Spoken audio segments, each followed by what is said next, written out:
आर्जक हैं स्वर्गीय शशि प्रभा देवी जैन की पुण्य स्मृति में श्री कैलाश चंद्र जी जैन गंगवाल रेनवाल, पुत्र एवं पुत्र वधू कमल जैन ममता जैन गंगवाल, पौत्र श्रेयांश जैन अहमदाबाद, दीपक जैन, पौत्री लकी जैन गुंटूर, बेटी एवं दामाद प्रेमलता, बाबूलाल जी कासलीबाल चोमू, कुसुम निर्मल जी छाबड़ा इम्फाल, सुनीता राकेश अजमेरा गांधी धाम एवं समस्त गंगवाल परिवार गुंटूर आंध्र प्रदेश। श्रीमती किरण देवी जैन, कुंतला देवी जैन, कमल, इंदु, राजीव, राजलक्ष्मी, अनिल, मीरा, संजय, ऋतु, अमित, स्वाति, संकल्प, रश्मि, स्मारिका, संभव, प्रियश, परीशा, स्वयं एवं समस्त भूज परिवार सूरत। स्वर्गीय श्री सवाई सिंघई पदम चंद जी जैन, श्रीमती दयाबाई जैन, पुत्र एवं पुत्रवधू श्री प्रदीप कुमार जैन, श्रीमती स्नेहलता जैन, सुदीप जैन, पल्लवी जैन, आगम जैन, श्री राजेश जैन, पुत्रवधू श्रीमती सीमा जैन, राशि जैन, तन्मय जैन, पुत्र एवं पुत्रवधू धर्मेंद्र जैन, श्रीमती विनीता जैन, आकाश, सक्षम जैन, आर्शिया जैन, पुत्री एवं दामाद श्रीमती सरिता जैन, स्वर्गीय श्री संजय जैन, पुट्ठा मिल, ईश्वरवाड़ा मध्य प्रदेश, शुभम जैन, सुयश जैन, भोपाल, पुत्री एवं दामाद श्रीमती सीमा जैन, श्री संजीव जैन, मैक्स, देवांश जैन, द्रव्या जैन, इंदौर, फर्व पदम चंद शिखर चंद जैन, बेगमगंज सागर एमपी, श्री सुधा सागर पल्सेस, बेगमगंज सागर एमपी, श्री गुरुजी ट्रेडर्स, बेगमगंज सागर एमपी, पीएस परिवार, बेगमगंज सागर मध्य प्रदेश।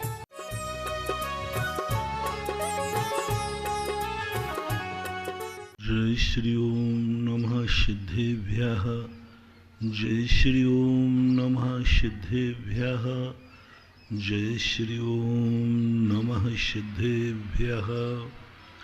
सर्वमंगलमांगल्यं सर्वकल्याणकारकं प्रधानं सर्वधर्माणां जैनं जयतु शासनं। पंच परमेष्टि भगवान की जय। आचार्य श्री गुरुवर कुंद कुंद महाराज की जय। आचार्य श्री गुरुवर विद्यासागर महाराज की जय। परम पूज्य निर्यापक श्रमण मुनि श्री सुधा सागर जी महाराज की जय। जय। परम पूज्य महासागर जी महाराज की जय। आचार्य संघ की जय। अपना प्रसंग चल रहा था। हर व्यक्ति अपने से अधिक समर्थवान से संबंध जोड़ना चाहता है। वो चाहता है कि हमारे जीवन में हमसे अधिक शक्तिशाली की छाया हमारे ऊपर रहे।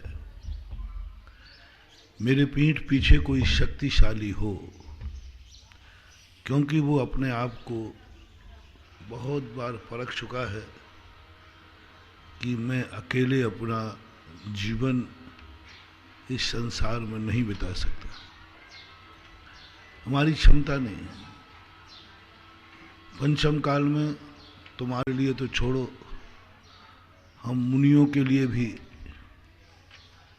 स्वयं निस्सहाय होकर रहने को मना किया। कुंद कुंद स्वामी तो कहते हैं, मेरा दुश्मन भी हो तो वो भी निस्सहाय न रहे,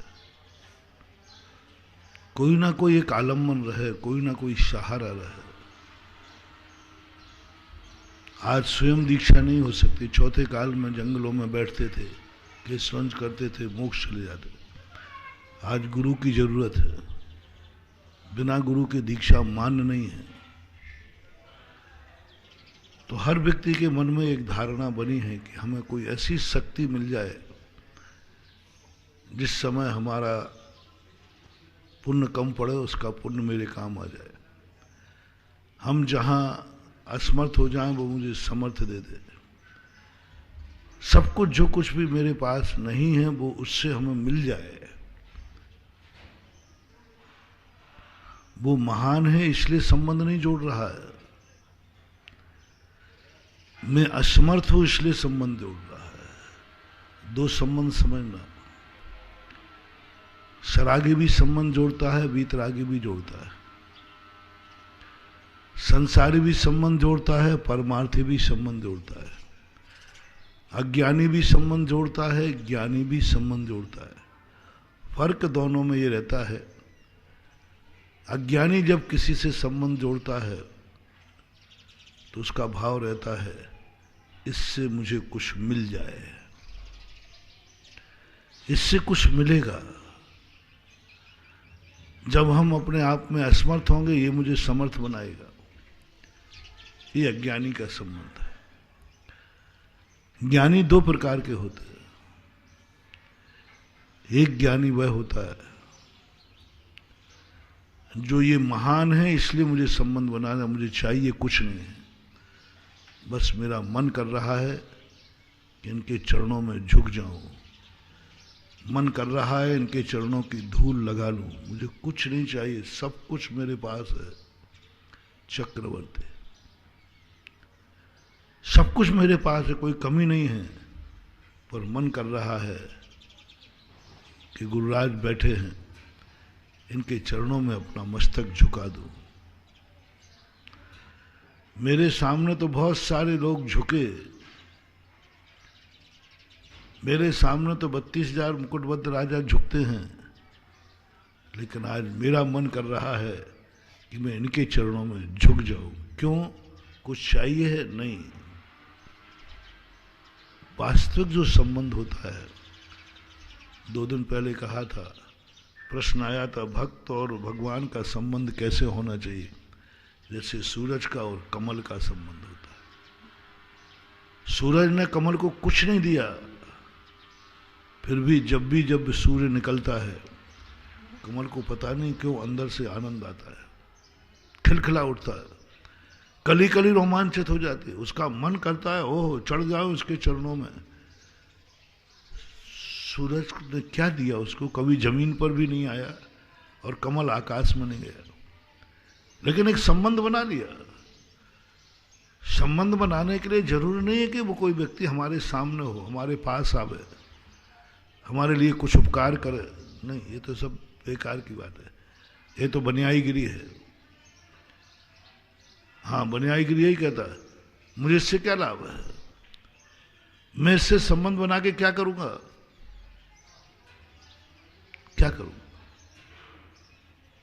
कैसे करूंगा, मुझे तो कोई मतलब ही नहीं, क्या मतलब क्या है हमें इससे, क्यों बनाऊं संबंध? वो तो कोई ना कोई अपनी बात देख लेगा, अन्यथा संबंध बनाता नहीं है। हमारे संग में एक महाराज थे, क्षमा सागर जी महाराज, वो एक उदाहरण सुनाया करते थे हमेशा कि मानव कैसा होता है कि एक बच्चा था, वो एक पेड़ के नीचे खेलने जाता था, पूरा लदा हुआ पेड़ था, सब तरफ से डालियां झुकी हुई थी, सब तरफ से, जहां जाओ कोई भी जाता था वो डालियां उसको छूती थी, और पेड़ को एक बच्चे से प्यार हो गया। बहुत डालियां झुकी हुई रहती थी, जैसे यहां कहीं जंगल में घुस जाओ ना, पर यहां कांटों वाली झाड़ियां मिलती है। हाँ, जिस दिन जंगल में जाओ 2-4 खरोचे तो लगी जाए, पर वो भी आनंद आता है, वो खरोचे महसूस नहीं होते। आज मैं घुस गया एक पहाड़ के दर्रा में, यूं चला गया, एक दिन में अकेला चला गया, घुसने वाला था ऐसा कि 10 बजे निकलता है, पर 2 ही दिन पहले महासागर जी ने गड़बड़ किया तो सब ढूंढने लगे, तो मैंने कहा अभी बाहर से नहीं चला कि महाराज गायब हो गए। आज गया एक दर्रा में, चारों तरफ से झाड़ियां झाड़ियां, झुक कर निकलो, ये करो, कांटे लग रहे हैं, फिर भी अच्छा लग रहा है, वातावरण बहुत अच्छा था, बहुत अच्छा बना था। चारों तरफ कुछ नहीं, दुनिया दिखती थी, सिमट गई, छिते सारी दुनिया, चारों तरफ से पहाड़, बीच में खड़ा हो, पहाड़ के अलावा कुछ नहीं, माप दिखेगा तो आकाश दिखेगा, वहां एक भी मक्खी नहीं थी मक्खी नहीं था, मच्छर नहीं था, कुछ नहीं था, मात एक शांति, एकदम शांति, चारों तरफ से ऊंचे ऊंचे पहाड़, और वहां पर बैठा था। शुद्धि को भी गया, तो होता है पेड़ पौधे भी कई बार मिलना चाहते हैं, वो पेड़ भी ऐसे चारों तरफ से लदा हुआ था, बच्चे उसके पत्ते तोड़ते थे, डालियां तोड़ते थे, पेड़ को बड़ा अच्छा लगता था। एक बच्चे से उसको प्यार हो गया पेड़ को, और होते ही वो बच्चे सब पत्ते मत्ते तोड़ता था खूब, बहुत लेकिन उसको खूब अच्छा लगता था। अपने व्यक्ति अपने अपन को तोड़ते हैं, पीटते हैं, कुछ बुरा नहीं लगता। अपने धीरे धीरे बच्चा बड़ा हो गया, उसने पेड़ के नीचे जाना बंद हो गया। पेड़ तो जा नहीं सकता बच्चे के पास, बच्चे को बुलाना पड़ेगा। अब बच्चा आना बंद कर दिया। एक दिन बच्चा ने वहां से निकला, पेड़ ने कहा भैया बेटा, भैया यहाँ मेरे दोस्त यहाँ आ, बहुत दिन से मुझे किसी ने मेरी डालियां नहीं तोड़ी, पत्ते नहीं तोड़े, आओ तुम मुझे तोड़ो। बालक कहता है मैं क्या करूंगा तेरे आगे, तेरे पास आगे, तेरे पास है क्या? अब मैं बच्चा नहीं रहा, बड़ा हो गया, बड़ा हो गया, मुझे अब नदी उस पार जाना पड़ता है। तो बोले ऐसा करो, मेरी छोटी छोटी डालियां तोड़ लो और बांध लो और उस पर बैठ के जाओ। उसने डालियां तोड़ दी। मनुष्य ने दया नहीं की। जो व्यक्ति मुझे इतना तड़प रहा है मेरे लिए, जो व्यक्ति मुझे इतने चाह रहा है, उसी की डालियां मैं तोड़ दूं। उसने डालियां काट डाली, पेड़ के हाथ पैर कट चुके, हम मात तना बचा हुआ है। पेड़ खुश है, कोई तकलीफ नहीं है, बोले कोई बात नहीं, अपने लिए ही मेरे हाथ पैर टूटे। फिर उसने आना बंद कर दिया। एक दिन निकला, बोले भाई अब क्यों आना बंद कर दिया, आया करो एक बार। बोले क्या करूंगा तेरे पास आकर के, मुझे विदेश जाना है, बीच में समुद्र है। बोले आओ अभी भी मेरे पास है, ऐसा करो मुझे जड़ से काट दो और मेरे तने को पीछ में से खोल दो और नाव बना लो और जाओ, बैठ जाओ, मैं तुम्हारे लिए मरने को तैयार हूं। वह गया, उसने उस पेड़ को जड़ से काट दिया। मानव इतना स्वार्थी होता है, जो उस पर मिटेगा उसी को मिटा देगा। उसको ये नहीं आएगी कि जो व्यक्ति मुझे इतना चाह रहा है, तो संसार का ये नेचर है, उसी से संबंध जोड़ना चाहता है जिनसे कुछ उसको मिले, कुछ लाभ हो। ये संसार के संबंध हमने अनंतों बार भगवान से भी बनाए। बहुत सारे दुनिया में आस्तिक हैं, भगवान की पूजा करते, भगवान की भक्ति करते, सब कुछ करते, लेकिन उनके अंदर कुछ छुपा है, इस भगवान से हमें कुछ मिलेगा। सुना है ये बहुत बड़ा दाता है, सुना है ये बहुत बड़ा अतिशयकारी है, सुना है ये हर व्यक्ति की मुरादें पूरी करता है। इस दर पर जो आया उसकी हर इच्छा पूरी हो गई। ये सुनकर के व्यक्ति मंदिर में चला आता है। भगवानों से हमने समझ, ऐसे संबंध मैंने अनंतों बार किए, हमने और आपने सबने। जहां पाने की बात मिली हम चले गए, भगवान के पास भी गए।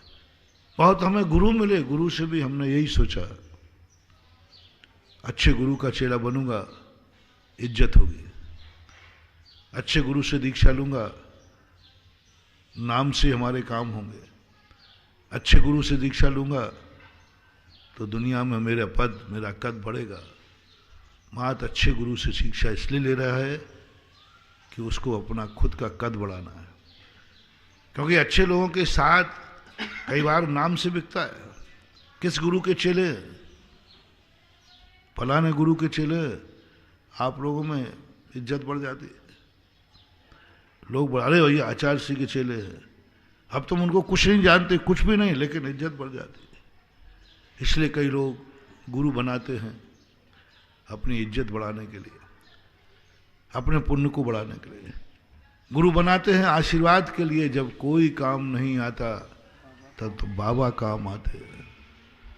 दुर्योधन ने यही तो किया, गुरु बनाए उसने कुछ पाने के लिए। गुरु मेरी तरफ से लड़ेंगे।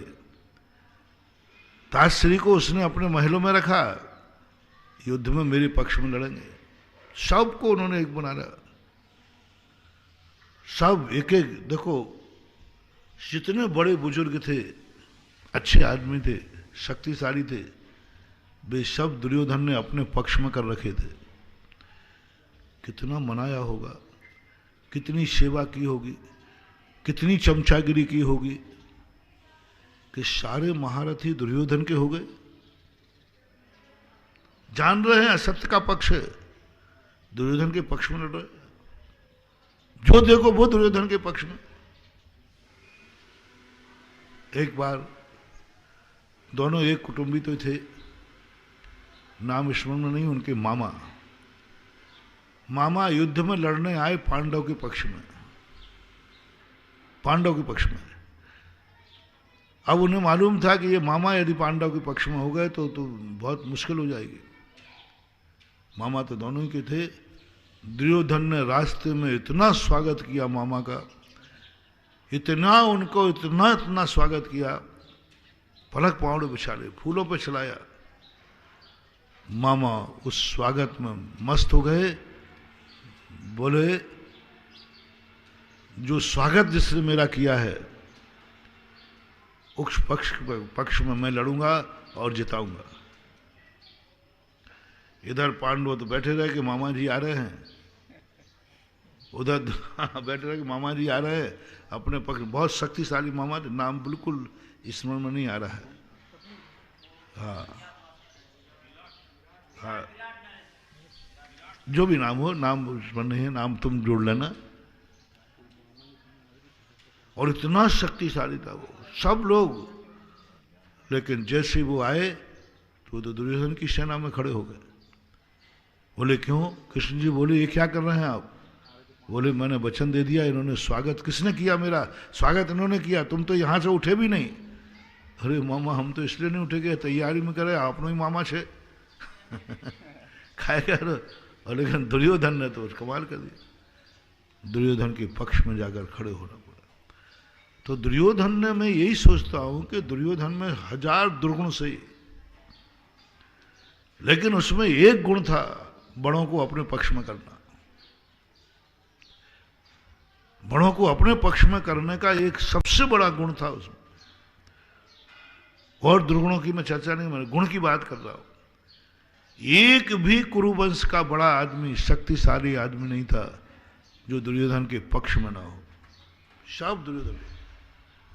और पांडवों के पास तो तुम्हें मालूम है उनके कुटुंबी और परिवार के तो कुछ नहीं थे। पांडवों के पास कुटुंबी कोई नहीं था, ज्यादातर एक आध दो को छोड़ करके, बाकी सारे के सारे पांडवों में तो ससुराल पक्ष के लोग थे। धर्मराज के ससुराल के पक्ष के लोग आ गए, साले बहनों आदि। भीम के घटोत्कच शादी ससुराल पक्ष के थे। अर्जुन के ससुराल पक्ष के द्रौपद आदि, नकुल सहदेव के। पूरा मैंने देखा कि जो ओरिजिनल परिवार है, कुरुवंश से कुटुंबी हैं, ये सब कुटुंबी जितने महान थे दुर्योधन के पक्ष में। मैंने पांडवों की सेना का नोट किया कि देखें, पांडवों की सेना में जब पढ़ता हूं तो मैं कुछ ना कुछ करता रहता हूं, गुणा भाग। तो मैंने सारी काउंटिंग की, पांडवों के पक्ष में कौन है, सब उनके ससुराल पक्ष के लोग थे। एक दो लोग थे जो दुर्योधन पांडवों के पक्ष में। क्या गुण था उसमें, सारे कुटुंब को अपने वश में कर लिया। कितना त्याग किया होगा, कितना समर्पण किया होगा, कितनी सेवा की होगी, गजब की। इतने बड़े बड़े महारथी जिनके पास हों, इतने बड़े बड़े शक्तिमान जिनके पास हों, और वो हार जाए, प्रश्न चिन्ह यहां है। पांडव हार जाते तो कोई बड़ी आश्चर्य की बात नहीं थी कि उनके पास कुछ था ही नहीं, कुछ नहीं था उनके पास, हार सकते थे, कोई ज्यादा निंदा की सवाल नहीं थी। रावण यही तो कहता है कि मुझे और कोई चिंता नहीं है, मुझे एक ही चिंता है कि मैं अपनी भूमि पर हार रहा हूं। यदि दुश्मन की भूमि पर मैं हार जाता तो इतना गम नहीं था। मैं अपनी लंका में हार रहा हूं, और ये परदेसी जिसके पास कुछ नहीं है, यहाँ रास्ते भी पता नहीं है, वो जीत रहा है।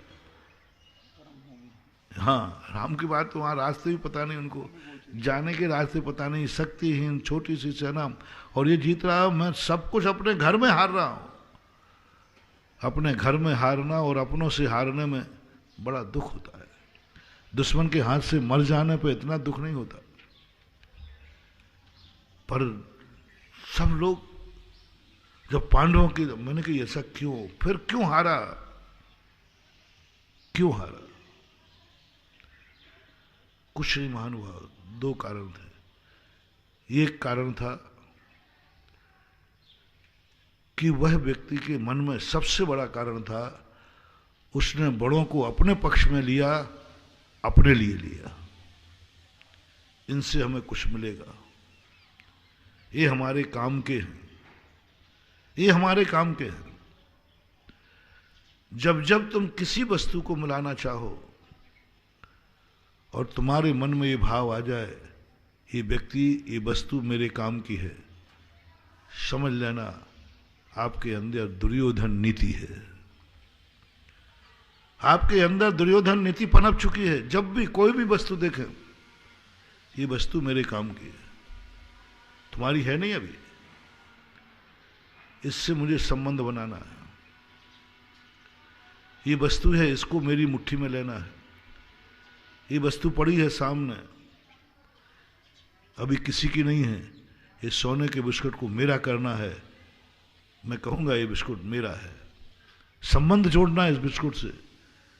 दुनिया में किसी भी चीज को संबंध में जब जब आपके मन में ये भाव आए कि ये वस्तु मेरे काम की है, इसलिए ये वस्तु मेरी जिंदगी में आना चाहिए, बस समझ लेना दुर्योधन की नीति हमारी आत्मा में पनप चुकी। भगवान को भी देख करके आ जाए, ये भगवान मेरे काम का है। गुरु को देख कर आ जाए, ये गुरु मेरे काम का है, बहुत काम का है। यदि इस गुरु का शिष्य बन गया तो पवारा है, इस गुरु का चेला बन गया तो फिर तो हमारी जिंदगी में जो हमने कभी नहीं पाया वो पालूंगा। बस इसकी पार्टी में एंट्री करना है। ऐसी स्थिति बन जाती है कि व्यक्ति यदि निर्दलीय खड़ा हो जाए ना, तो तुम्हारी पत्नी की भी वोट नहीं मिले, और वही व्यक्ति पार्टी से खड़ा हो जाए तो जो कट्टर पार्टी वादे हैं वे तो देंगे। यही स्थिति संसारी प्राणी की है कि कुछ मिले या नहीं मिले, अपन तो गुरु का नाम मिल जाए, बस गुरु का नाम मिल जाए। गुरु जी इतना कह दो कि मैं आपको गुरु बोल सकता हूं, बस मैं दुनिया को कहना चाहता हूं मैं उस गुरु का चेला हूं, उतने ही से मेरा काम बहुत हो जाए। तो कई बार गुरु को अपन ऐसा जोड़ लेते, जब जब गुरु को देख कर ये भाव आवे, ये मेरे काम का है। पड़ोसी को देखकर भाव आए, मेरे काम का है। परिवार में माँ बाप को देख के आवे, ये मेरे बहुत काम के हैं। आजकल बूढ़े माता पिताओं का इज्जत बढ़ रही है, बूढ़े माता पिताओं को सम्मान मिल रहा है, बहुएं चाहने लगी हैं। आज फैशन उल्टी हो गई है, आज बहुएं सासू को पसंद करती हैं, बहुत पसंद करती हैं, क्योंकि बच्चों को खिलाने के लिए इससे अच्छा विश्वसनीय नौकर नहीं मिलेगा। इतना विश्वसनीय, मैंने प्रैक्टिकल देखो, ये ऊंट पटांग बांधने में कोई धुआं में लाठी नहीं चलाता। ऐसे केस मैंने देखे जो माँ बाप को छोड़ के अकेले चले गए थे, और अब माँ बाप को बुला रहे हैं। बोले क्यों? बोले डिलीवरी होना है, बच्चा छोटा है। मैम साहब ना तो घूमने जा पाती ना नौकरी पे जाता थे, सबसे नौकर के भरोसे छोड़ दिया। नौकर के अवसर दुनिया में सबसे सस्ती और विश्वसनीय नौकरानी है दादी, सबसे सस्ती है बिल्कुल, कोई और विश्वसनीय है। दादी पोते को बेटे से ज्यादा चाहती है, नौकरानी विश्वसनीय नहीं है। ये धारणा आज की बहुओं में बन गया, दादी को बुलाओ, दादी को रखो, मैं सेवा करूंगी, सब करूंगी। दृष्टि क्या बन गई? ओहो, दादी को इसलिए रखना है सासू को इसलिए रखना है कि वो बच्चों के संरक्षण करेगी, घर की रखवाली कर। पापा को चाहिए है, पापा घर में रहेंगे, घर की रक्षा होगी, चौकीदार के रूप में चाहे रहे, घर में रहें, कोई नहीं रहे, घर में रहेंगे तो सही, आप तो आ जाओ पापा। नौकरी वालों को आप देखना, आप प्रैक्टिकल करना मेरी बात को। नौकरी वाले, पैसे वाले जो मियाँ बीवी नौकरी करते हैं, वे सास ससुर को पसंद करते हैं, बेटा भी पसंद करता है, बेटा ही पसंद करता है, क्योंकि घर की सुरक्षा कौन करेगा? हम तो जा रहे हैं सर्विस पे, माँ बाप करेंगे। बहुत फैशन, नई फैशन आई है, नई फैशन, लेटेस्ट। और नहीं हो तो आप पूछ लेना, आजकल माँ बाप बेटा बहू के पास रहते, लेकिन कौन से बेटा बहू? जो नौकरी पे है। महानुभाव, मत समझो कि मेरा बेटा बहू चाह रहा है, उसने देख लिया है कि बड़ा काम का है। तुम्हारा बेटा और बहू दुर्योधन की नीति अपना रहे हैं। दुर्योधन की नीति कहती है कि पकड़ो अपने सास स्त्री को अपने पक्ष में, बड़े काम के हैं, पकड़ो द्रोणाचार्य को। ऐसे बेटा बहू कह रहा है पकड़ो सास ससुर को, बड़े काम के हैं, विश्वसनीय हैं और सस्ते हैं, क्या लेना देना है, 2 जोड़ी कपड़े हैं, 2 टाइम भोजन करते, क्या करने का लेना देना है, कुछ नहीं, कोई वेतन नहीं, कुछ नहीं। विश्व सबसे बड़ी चीज, आज का नौकर विश्वसनीय नहीं मिलता। क्या किया उसने? माँ बाप को तो चाहा, पिता को चाहा, लेकिन चौकीदार के रूप में। माँ को चाहा, लेकिन दाई के रूप में, दादी के रूप में नहीं। दाई और दादी जानते? दाई होती थी पहले, दाई जो बच्चों का पालन करती थी, तो बड़ी बड़ी रानियां होती थी ना, उनके बच्चों की सेवा करने वाली दाई होती थी। धाय, धाय भी, पन्ना धाय माँ थी ना अपने राजस्थान में, धाय माँ जो बच्चों का पूरा पालन पोषण, रानी तो जानती नहीं, बच्चों का पूरा पालन पोषण करती थी। आज लोग दादी को चाहे भी रहे हैं, लेकिन धाय माँ के रूप में, बच्चों की सेवा शुश्रूषा के रूप में। बंधुओं, कोट करते जाना, जब जब तुम्हें अपने माँ बाप को ऐसा लगे ये बाप, मेरे माँ बाप बहुत मेरे काम के हैं, तुरंत समझ लेना मेरे अंदर दुर्योधन नीति जाग गई है, मैं ही दुर्योधन हूं। माँ बाप मेरे काम के हैं, किसी भी रूप में, कैसे भी रूप में, किसी भी वस्तु को संसार में, किसी भी वस्तु को, ये मेरे काम का है बस। श्रावक में भी, मुनि महाराज में भी आ सकता है। इस श्रावक को विशेष आशीर्वाद, इस श्रावक मेरे काम का है, ये भगत मेरे काम का है। तुमने कह दिया महाराज आप भी कम नहीं हो, आप कम हो तो मैं भी तुमसे ऐसे नहीं बना रहा हूं, आप भी मेरे बहुत काम के हो। दोनों गुरु चेला सब एक से ही होते हैं। फिर बेटा भी, बाप भी इसलिए बना रहा है, बेटा मेरे काम का है। बेटे को मत समझना, बाप भी कम नहीं है, वो तेरा बाप है, वो भी तेरी गंदगी साफ कर रहा है, उसने भी इतना पाला पोसा है, माँ ने 9 महीने गर्भ में रखा है, वो भी एक कदम आगे है क्योंकि दुर्योधन का बाप है, वो भी तुझे इतने सब सेवाएं करता है, वो भी जानता है ये छोकरा मेरे बहुत काम का है, ये बेटा मेरे बहुत काम का है, मेरा वंश चलाएगा, मेरे इज्जत दिलाएगा, बुढ़ापे में काम आएगा। कितने माँ बाप हैं जो बेटे को इसलिए पालन करते हैं कि उनके कभी ना कभी काम आएगा। कितने % मान लो? 100% मानो। हर बाप को यही है, बेटा काम आएगा, बेटा काम आएगा। बिटिया के संबंध में हो सकता है सही बाप वो है जो बेटियों का बाप है, बाकी सब बेटों के बाप तो दुर्योधन के बाप हैं। बेटों के बाप तो 99% कहता हूं, 1% बचाता हूं। 99% बाप मां बेटे को जन्म देते हैं, दुर्योधन के बाप बनकर देते हो, ये बेटा मेरे काम का है। बोलो किस किस व्यक्ति के मन में ये भाव नहीं आया कि बेटा मेरे काम का है?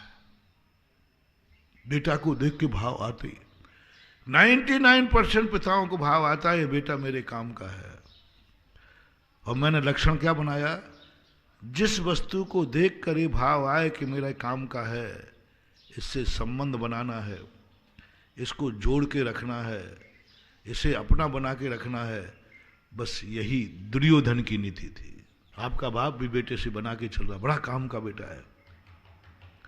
बस एक बेटी का बाप जो है वो सही बाप तो वही है, क्योंकि बेटी किसी काम में आने वाली नहीं तो भी तू पालन कर रहा है। यदि आपको सूचना मिले कि आपके पेट में आपकी माँ, आपकी पत्नी के यहाँ बेटी घर में आई है, अब आपका भाव क्या हो रहा है? अच्छा कि बुरा? मैं तो इसका जन्म दूंगी निस्वार्थ मां, निस्वार्थ मां, कोई स्वार्थ नहीं। 9 महीने के कष्ट उठा रही बेटी से, कोई काम की नहीं बेटी, उसके लिए तो कोई काम आने वाली नहीं। पिता ने भी सहमति दे दी, बेटी का जन्म होगा, और बेटी को पालने में पाल रहा है, उसकी गंदगी साफ कर रहे हैं दोनों, रोटी खिला रहे हैं, निस्वार्थ सेवा। बेटियों का बाप बनना सबसे बड़ी निस्वार्थ सेवा है, सबसे बड़ी निस्वार्थ सेवा। कोई काम में नहीं आने वाली है, पराए घर की हो जाएगी, फिर भी सेवा, फिर भी पढ़ाना, फिर भी लाड़ प्यार, फिर भी उसके। दुर्योधन लड़कों का बाप था, लड़कों के बाप के समान है, और अच्छे बाप वे हैं जो लड़कियों के बाप होते हैं। सबसे अच्छा पिता मुझे बहुत अच्छा लगता है जब कोई लड़की का बाप आता है और बेटियों को लेके आता है। मैंने कहा ये सच्चा निस्वार्थ पिता है, इनसे इसको क्या मिलने वाला है? जब कोई आता, महाराज जी मेरी बेटी का आज जन्मदिन है, मैं बड़ा खुश होकर आशीर्वाद देता हूं। ऐसे बाप, बेटों का जन्मदिन में जो खुशी रहती है बेटी के जन्मदिन पर नहीं होती। बेटे के जन्म की खबर से जो आनंद आता है, बाजे बजते हैं, बेटियों के जन्म पर नहीं बजते, बेटियों के जन्म पर नहीं बजते। बेटी का जन्म होते कोई थाली बजा दे तो बहुत बड़ी हारी है, बेटे पे बजाएंगे।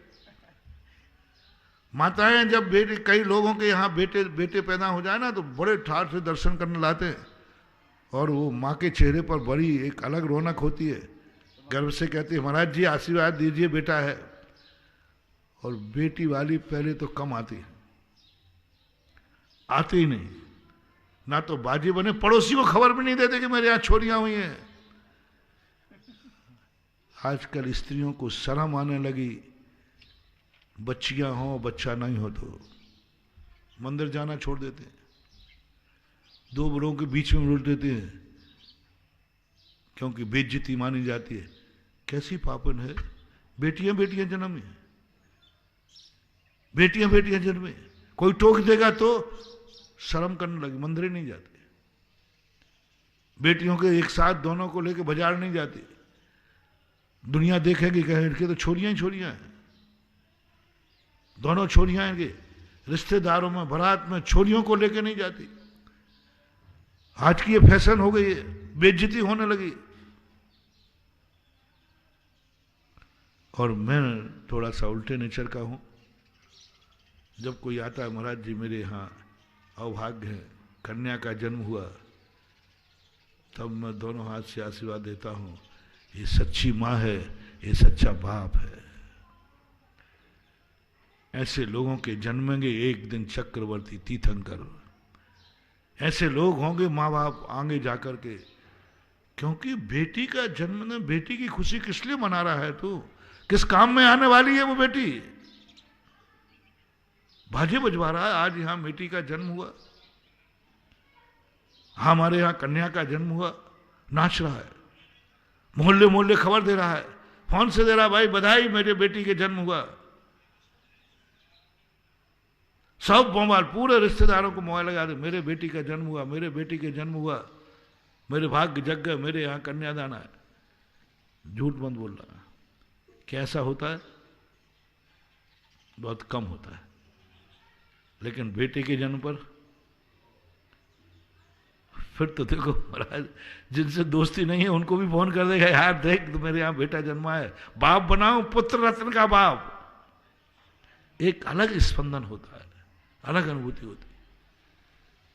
और जब वो मेरे पास लेकर आता है, महाराज जी बेटे का जन्म हुआ, मैंने कहा ये दुर्योधन का बाप है।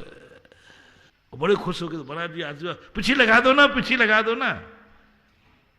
लगा देता हूं, लेकिन मेरा सोच उल्टा है। मैंने कहा ये है दुर्योधन का बाप, क्योंकि इस बेटे में उसको भविष्य दिख रहा है, अपनी कुल ज्योति दिख रही है, अपना बुढ़ापे की सेवा दिख रही है, सब कुछ क्या क्या नहीं दिख रहा है उसको। एक बेटे में एक पिता क्या क्या देखता है। आप लोग सब पिता हो, एक बेटे में पिता क्या क्या देखता है। कल्पनाएं करो, इतनी कल्पनाएं करता है, बेटा बड़ा होगा, ये करेगा, ये करेगा, एक शेख चिल्ली जैसी कहानी होती है। उसका पालन करता है, आशीर्वाद दिलाता है, आशीर्वाद दिलाता है, हर साल जन्मदिन मनाता है, बड़े ठाट बाट से जन्मदिन मनाता है, और महाराज के पास भी लाता है, टेम्पल डे भी मनाता है, जो कहो सब मना रहे। मेरी दृष्टि जाती है, ये सब जो तुम कर रहे हो, यही दुर्योधन भी यही करता था, यही करता था। अब लड़की का बाप आया, मैं इतना खुश हो जाता हूं, किस लिए खुशी मचाए नाच रहा है। ये बिटिया तो इसी किसी काम नहीं आई, बिटिया का जन्मदिन मना रहा है, खुशी, कल रोना पड़ेगा, रोएगा ये। जिसकी खुशी में केक कट रहा है, उसी को एक दिन भेज करके रोएगा ये। पराए घर जाएगी, क्या मिलेगा इसको जितना खुशी बना रहा है। बहुत कम होता है। उनको मैं कहता हूं भगवान, बस ये है निस्वार्थ ओरिजिनल बाप, बेटी को पढ़ा रहा है, बेटी को लिखा रहा है, बेटियों को सब कुछ कर रहा है, और उससे खुद मालूम है कि ये मेरे काम आने वाली नहीं है। बिटिया को पढ़ाया तुमने, बहुत ऊंची पढ़ाई पढ़ाई, बहुत ऊंची, इंजीनियर पढ़ाया, डॉक्टर पढ़ाया। डॉक्टर बनाने में कितना खर्च होता है आप सब जानते हैं। कितने बाप हैं जो अपनी बेटियों को डॉक्टर बनाते हैं, कितने बाप हैं जो अपनी बेटियों को बहुत IAS ऑफिसर बना देते हैं, बेटी को पढ़ाने में घर बेच देते हैं। बेटे को पढ़ाने में तुमने घर बेच दिया, कोई बड़ी बात नहीं, क्योंकि तुम्हें मालूम है कि बेटा यदि पढ़ गया तो ये तो झोपड़ी है, बंगला मिलेगा। बेटे को पढ़ाते समय तुमने जो कष्ट उठाए, जो संपत्ति बेची, ये सब तुम गिरवी रख रहे हो।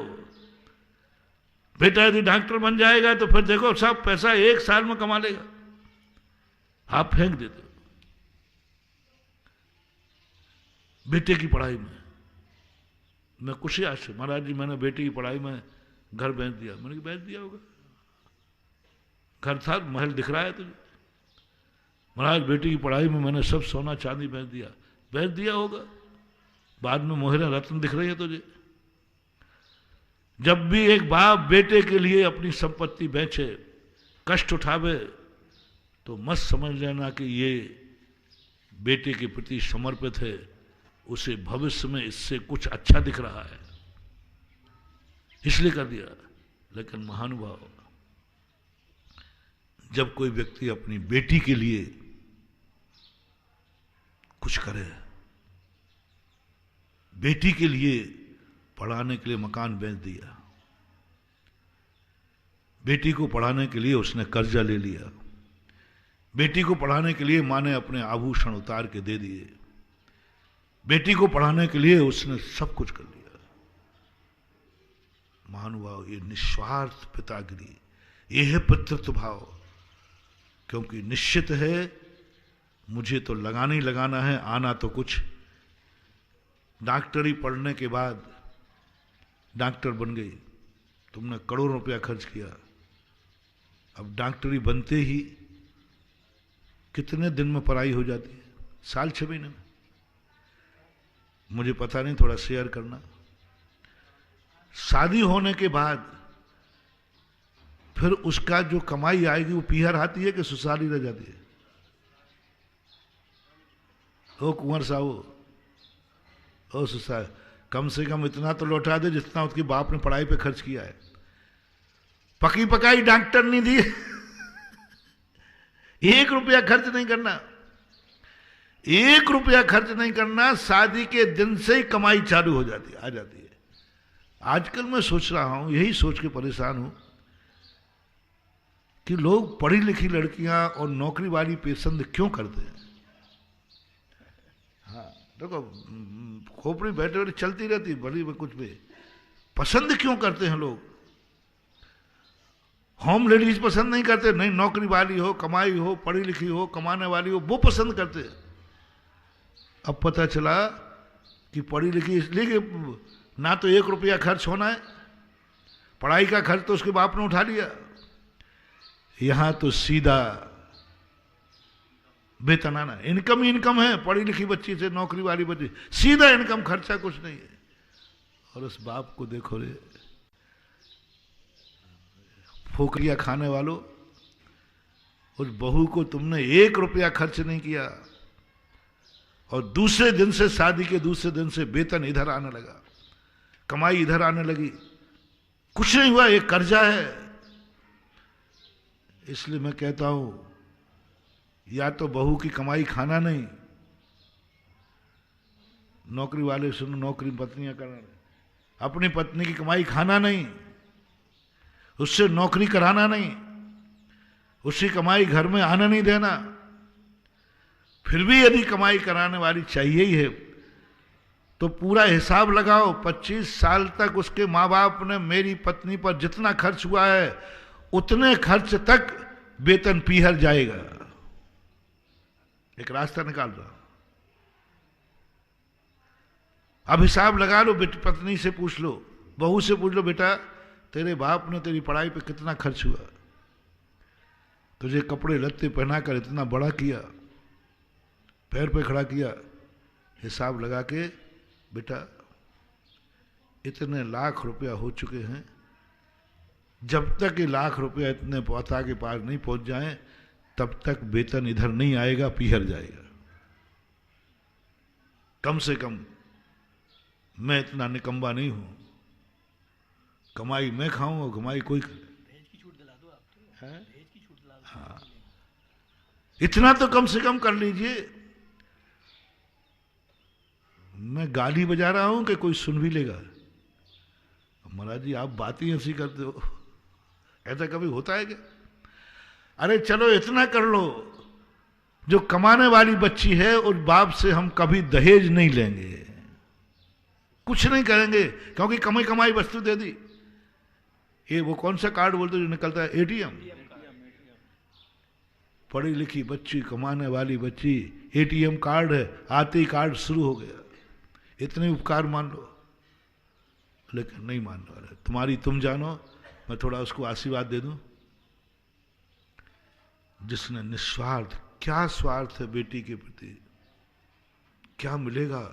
मकान बेच दिया बेटी की पढ़ाई के लिए, गाड़ी बेच दी बेटी की पढ़ाई के लिए, जेवर बेच दिया बेटी की पढ़ाई के लिए, और वो जान रहा है ये लौट के आने वाला नहीं है, मुझे तो खर्च ही करना है। जिस दिन कमाई शुरू होगी उसी दिन कमाई दूसरे घर जाना है। फिर भी नहीं, मेरी बेटी मेरे घर में जन्मी है। यदि कभी तुम्हें ऐसा भाव आ जाए,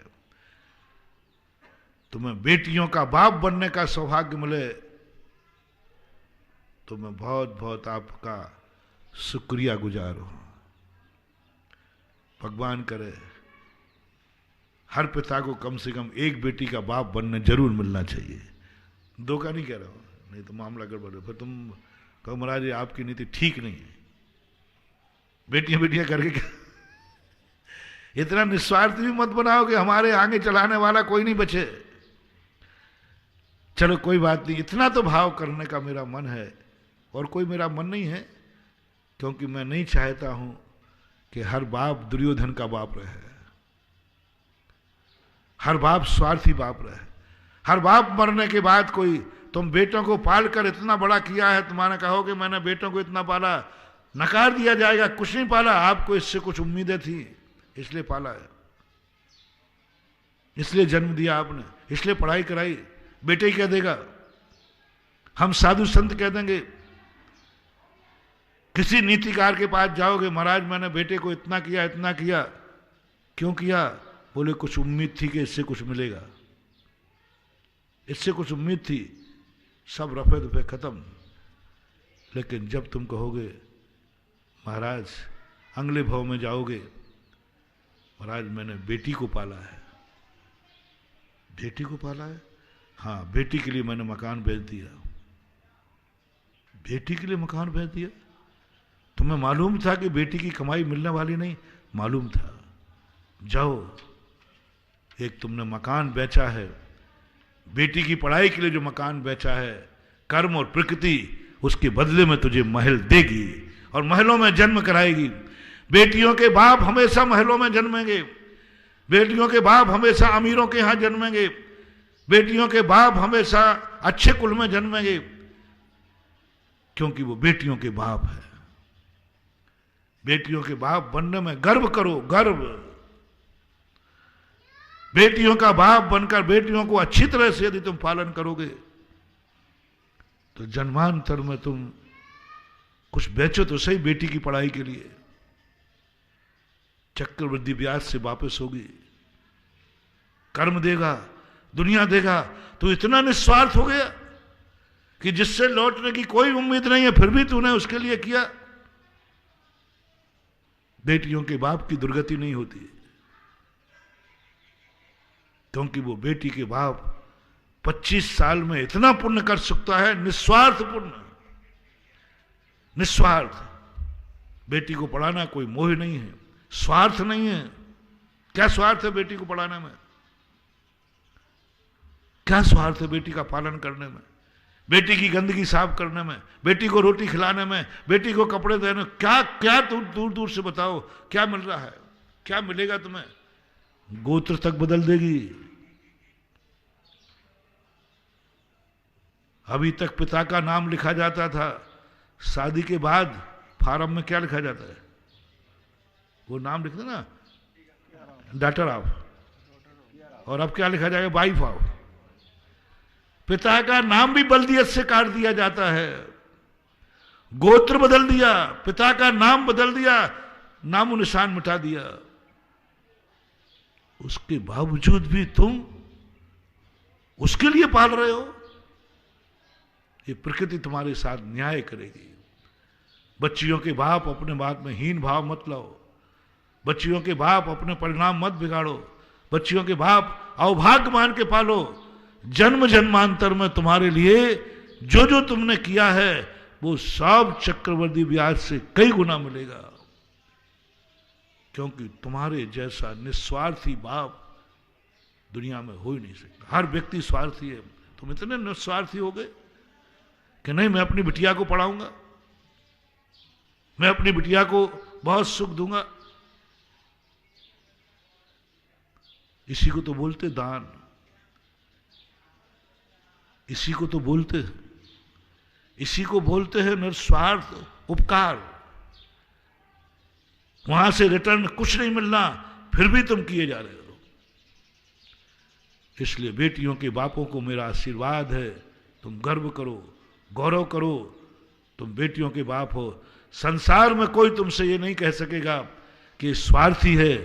हम साधु संत भी कहेंगे ये वो निस्वार्थी पिता है जिसको भविष्य में कुछ नहीं मिलना था, फिर भी उसको सब कुछ दे दिया। सौभाग्य मानना चाहिए। और अन्यथा दुर्योधन के बाप तो तुम हो ही।